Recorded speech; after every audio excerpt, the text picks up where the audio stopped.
Hello! Today we are going to talk about St. John's wort, or Hypericum perforatum. St. John's wort is named St. John's wort because of its ancient associations with St. John the Baptist. In the Bible it says that St. John the Baptist was born 6 months before Jesus Christ, and that means he was born June 25th. And around the summer solstice is which is right now, we're a few days after the summer solstice and a few days before St. John's Day, is when you get to see the biggest blooms of St. John's wort. These plants are not really that, they don't demonstrate this property.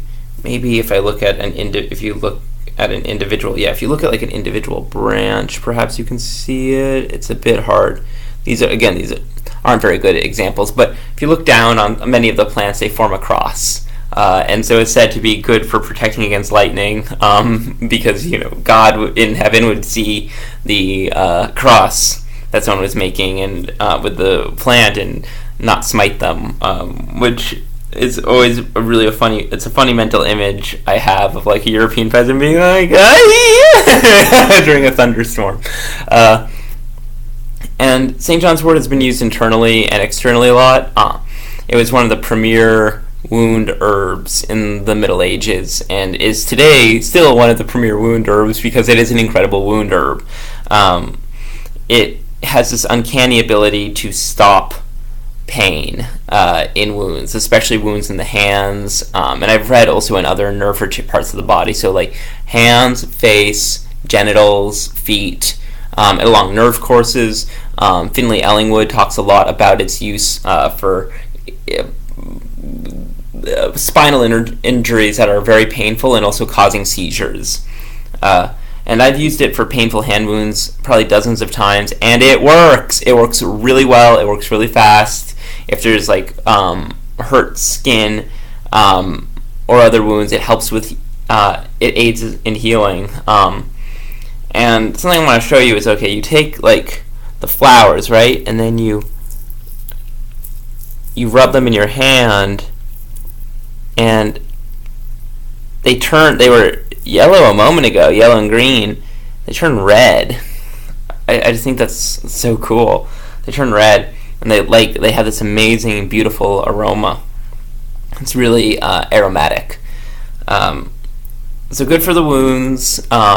And then internally, it's good for really a lot of stuff. It has been used, especially in Russia, as kind of a gentle eliminator. It works through the solar plexus quite a bit, so it helps regulate digestion. And it was used in the Middle Ages for witchcraft and demonic possession, so psychiatric problems. And later authors talked about how it would help with hallucinations and hysterical issues and nervous issues and loneliness of spirits. And I don't have a lot of experience with it. I gave it to one person who had seasonal affective disorder, and it helped him quite a bit with that. So it can be helpful. I gave it mixed with lemon balm.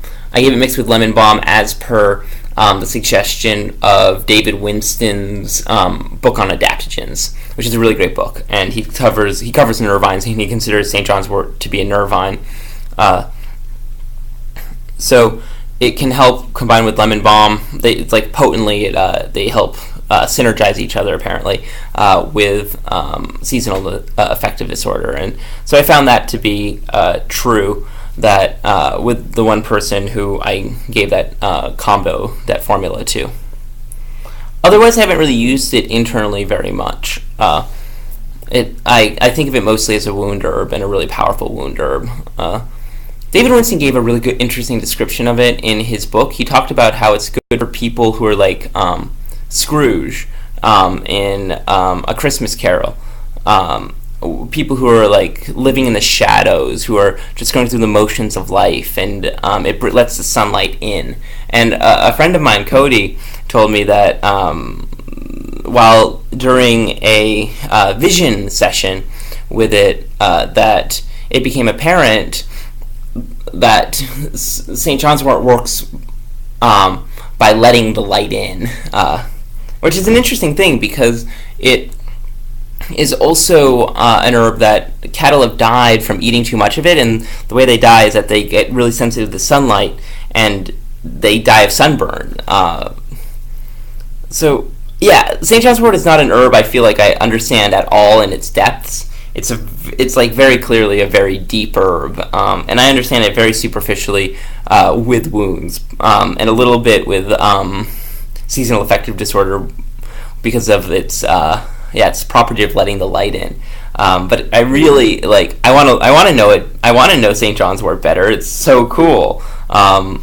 So hope you've enjoyed this discussion of St. John's wort, and hope you find some St. John's wort growing by you.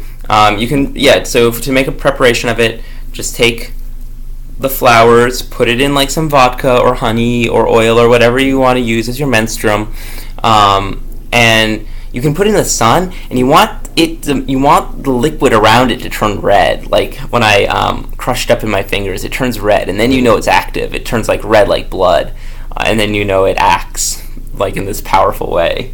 So that is St. John's wort, and it's been so lovely chatting up the herbs with you, and look forward to chatting again sometime soon. All right, take care, and see you later.